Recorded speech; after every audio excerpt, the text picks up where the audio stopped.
മഴ തോരും മുമ്പേടെ ഇന്നത്തെ എപ്പിസോഡിലേക്ക് എല്ലാവർക്കും സ്വാഗതം. അങ്ങനെ ടോണിനെ കുറിച്ച് ചോദിക്കും നിങ്ങൾക്ക് ടോണിനെ എങ്ങനെ അറിയാം?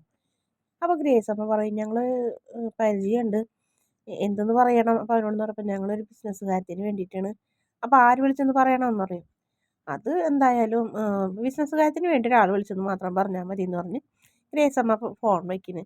അപ്പോൾ മാമചായം പറയുന്നുണ്ട് എന്തായാലും റേഞ്ചും ഇല്ല, എന്തോ ചുറ്റുകളിയൊക്കെ ഉണ്ടല്ലോ, അത്ര നല്ല വെടുപ്പല്ല എന്ന് തോന്നുന്നുണ്ട് ആളെന്ന് പറയും. ആവാം, എന്തായാലും ആള് നാട്ടിലുണ്ടോയെന്ന് അറിഞ്ഞിട്ട് പോയാൽ മതി എന്ന് രേവതിക്കുട്ടി തീരുമാനിക്കുന്നു. പിന്നീട് കൊല്ലപ്പള്ളിയിലേക്ക് കാർ ഇങ്ങനെ വരുന്നു. അപ്പോൾ കാറിൽ നിന്ന് 3 പേര് ഇറങ്ങുന്നുണ്ട്. അപ്പോൾ നമ്മുടെ ഹരിശങ്കർ അവിടെ നിന്ന് കാണുന്നുണ്ട്. അപ്പോൾ 3 പേരും കൂടി എവിടേക്ക് പോയിട്ട് വരുന്നു, നല്ല ക്ഷീണമൊക്കെ ഉണ്ടല്ലോ, കൊടുത്തോ കിട്ടിയോ തല്ല് എന്നൊക്കെ ചോദിക്കും. അപ്പോൾ ഗംഗാധരൻ ഇങ്ങനെ ദേഷ്യം വരും. ഗംഗാധരൻ ഒന്ന് നോട്ടം നോക്കിയിട്ട് പോകും. ശിവനും അകത്തേക്ക് പോകും. ചെറിയച്ഛനെ പിടിച്ച് നിർത്തി ചോദിക്കുന്നുണ്ട് എന്തായി എന്തായി പറയ്, കിഡ്നാപ്പ് ചെയ്തിട്ട് വല്ലതും നടന്നാന്ന് ചോദിക്കും.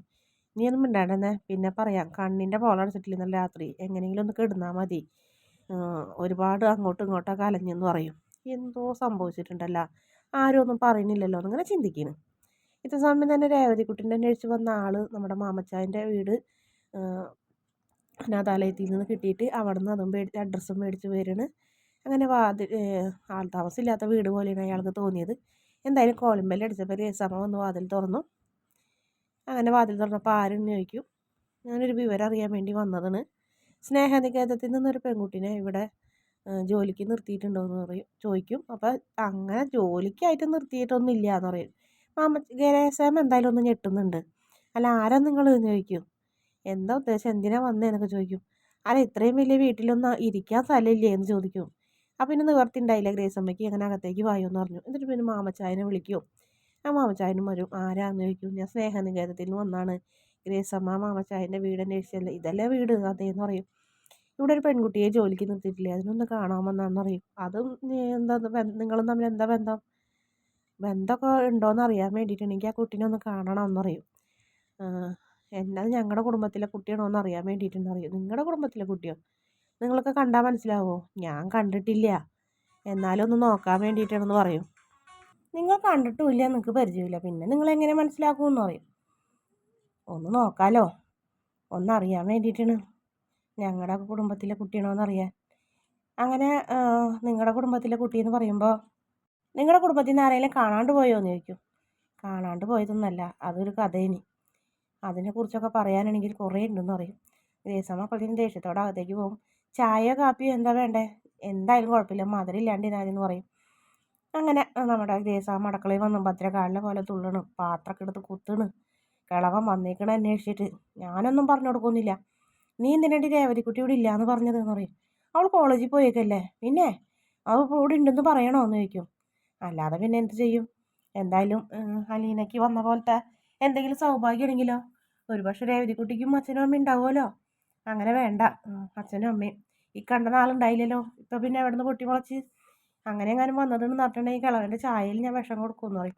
എൻ്റെ പൊന്ന് ഗ്രേസാമേ, നീ ആവശ്യമില്ലാതൊന്നും ചെയ്യല്ലേ, എനിക്ക് ഈ വയസ്സാം കാലത്ത് ജയിലിൽ പോയി കിടക്കാനൊന്നും പറ്റില്ല എന്ന് പറയും. അങ്ങനെ ചായ കൊണ്ടുവന്ന് മധുരം ഇട്ടിട്ടില്ല എന്ന് പറയും. ആ സാരമില്ല, ഷുഗറും പ്രഷറൊക്കെ അല്ലേന്ന് പറയും. അല്ല അത് പറയാനല്ലല്ലോ ഞാൻ വന്നത്. അങ്ങനെ ഈ കുട്ടീനെ ഒന്ന് കാണാൻ ഫോട്ടോ വല്ലതുണ്ടോയെന്ന് ചോദിക്കും. ഫോട്ടോ അവളെനിക്ക് വലിയ ഇഷ്ടമൊന്നുമില്ല, അവളവളെ ബന്ധു വീട്ടിൽ പോയേക്കണം, ഒരാഴ്ചയായി പോയിട്ട്, ഒരാഴ്ച കഴിഞ്ഞിട്ടൊക്കെ വരുള്ളൂ. 36 വയസ്സുണ്ട്, പെൺകുട്ടിയൊന്നുമല്ലാന്ന്. 36 വയസ്സോ, 36 വയസ്സുണ്ടെന്ന് പറയും. അപ്പോൾ അയാൾക്ക് ആകെ ഒരു കൺഫ്യൂഷനായി. അയാൾ 10, 18, 20 വയസ്സോ പ്രതീക്ഷിച്ചുള്ളൂ. അത്രയും പ്രായമുള്ളൂ അയാളുടെ കൊച്ചുമോൾക്ക് എന്തായാലും. അപ്പോൾ ഗ്രേസാമ്മ ഇങ്ങനെ കൂട്ടി പറഞ്ഞതോടുകൂടിയാണ് അയാൾക്ക് കൺഫ്യൂഷനായി.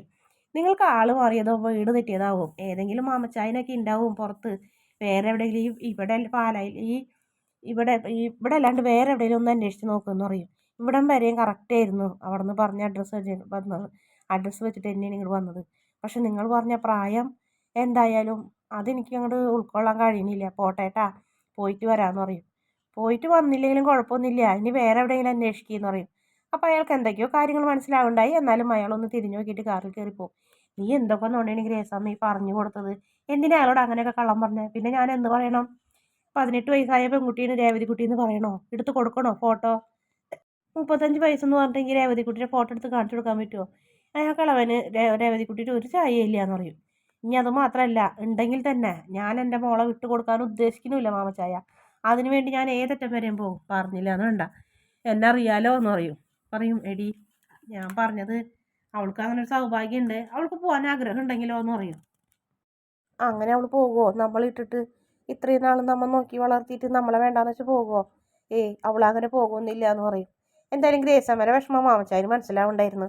അതുകൊണ്ട് തന്നെ മാമച്ചായൻ ഗ്രേസമ്മനെ ഒന്നും കുറ്റപ്പെടുത്തിയൊന്നുമില്ല. ഗ്രേസമ്മ വലിയ വിഷമത്തിൽ ഈ കാർന്നൂർ ഇങ്ങോട്ട് വരുമോ അന്വേഷിച്ച് വരുമോ എന്നൊക്കെ ഇങ്ങനെ ആകെ പേടിച്ച് നിൽക്കുന്നുണ്ട്. അതിനുശേഷം പ്രൊമോണ് കാണിക്കുന്നത്. പ്രൊമോയിൽ ഗ്രേസമ്മ കാര്യങ്ങളൊക്കെ പറയുന്നത് നമ്മുടെ മാമച്ചായനാണ് പറയുന്നത്. ലീനയ്ക്ക് വന്ന പോലത്തെ സൗഭാഗ്യമായിരിക്കും ചിലപ്പോൾ നിന്നെ തേടി വന്നത്, നിൻ്റെ അച്ഛനും അമ്മയാണെങ്കിലോ എന്ന് ചോദിക്കും. അങ്ങനെയാണെങ്കിൽ എനിക്ക് പോകാണ്ട് പറ്റുമോ? കാരണം മറുവശത്ത് എൻ്റെ അച്ഛൻ രക്തബന്ധങ്ങളല്ലേ, അപ്പം എനിക്ക് പോകാണ്ട് പറ്റുമോ എന്ന് രേവതിക്കുട്ടി ചോദിക്കുന്നു. അപ്പോഴത്തേക്കും ഗ്രേസാമ്മയുടെ കണ്ണൊക്കെ നിറയുമ്പോൾ ഗ്രേസാമ്മ പറയും, അപ്പം ഞങ്ങൾ ഇത്ര നാൾ നിന്നെ നോക്കി വളർത്തിയതിന് ഒരു കാര്യമില്ലാണ്ടായല്ലേ, നീ അവർ വിളിച്ചാൽ പോകുമല്ലേ എന്ന് ചോദിക്കും. അപ്പോഴത്തേക്കും നമ്മുടെ രേവതിക്കുട്ടി എഴുന്നേറ്റിട്ട് ഗ്രേസാമ്മയുടെ തോളിൽ കൂടെ കൈയിട്ട് പറയും, കണ്ട രണ്ടിൻ്റെയും കണ്ണ് നിറഞ്ഞു. അതെ പൊന്നുകൊണ്ട് മൂടാന്ന് പറഞ്ഞാലും ഞാൻ നിങ്ങളെ രണ്ടുപേരെയും വിട്ട് ഒരുത്തിലും പോകില്ല, മനസ്സിലായോ എന്ന് ചോദിക്കും. എന്നിട്ട് കണ്ണൊക്കെ തുടച്ച് കൊടുക്കുന്നുണ്ട് ഗ്രേസമ്മരെ. അത് കണ്ട് മാമച്ചായന് നല്ല സന്തോഷത്തോടെ ചിരിക്കിന്. രണ്ടുപേരെയും വിട്ടു പോകില്ല ആര് വന്നാലും എന്ന് പറഞ്ഞപ്പോൾ അവർക്ക് രണ്ടുപേർക്കും സമാധാനമായി. അങ്ങനെ രേവതിക്കുട്ടി കണ്ണൊക്കെ തുടച്ച് കരഞ്ഞുകൊണ്ട് മുറിയിലേക്ക് പോകുന്നുണ്ട്. അപ്പോൾ അത് കണ്ടു കഴിഞ്ഞിട്ട് മാമച്ചായനും ഗ്രേസമ്മ ഇങ്ങനെ സന്തോഷത്തോടെ പോകുന്നു നോക്കി നിൽക്കുന്നതോടെയാണ് പ്രൊമോയുടെ അവസാന ഭാഗം. വീഡിയോ ഇഷ്ടപ്പെടുകയാണെങ്കിൽ ചാനലൊന്ന് സബ്സ്ക്രൈബ് ചെയ്ത് സപ്പോർട്ട് ചെയ്യണേ.